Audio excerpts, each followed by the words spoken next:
I want to talk to you guys about something that a lot of people are going through, but not everyone is actually discussing it.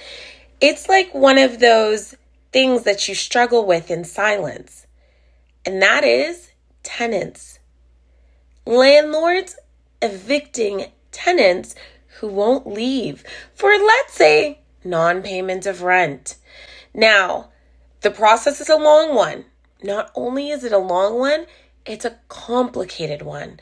So let's break it down, because not only is it complicated, it could be extremely costly.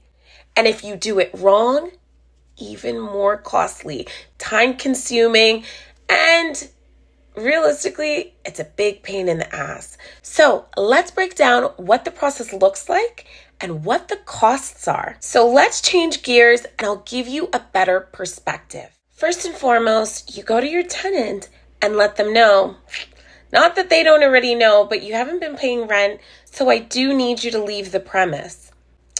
That doesn't completely work. So in most cases, you have to go the route of paying for not only filing, but assistance to get the tenants out. What does that look like, you may ask?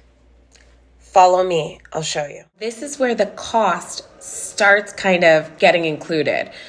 Filing the L1, and you do want to make sure you have a great paralegal on your side.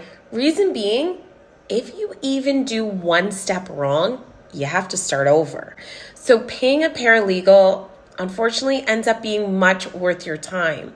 So paralegal and filing the L1, you're looking around $700. Now, the next step of hiring the sheriff, removing junk, and changing the locks, you're kind of looking at another $700. Now, here's the sticky part.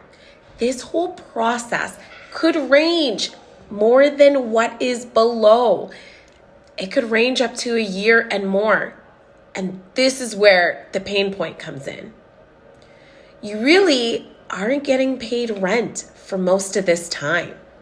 If you're dealing with a tenant that won't voluntarily get out, chances have it, they're squatting. So all this time, you're missing out on the rent payment, and you're in a situation where it's probably pretty hard for you to pay your own rent or your own mortgage on the property, shall I say. So that's kind of the steps of evicting a tenant.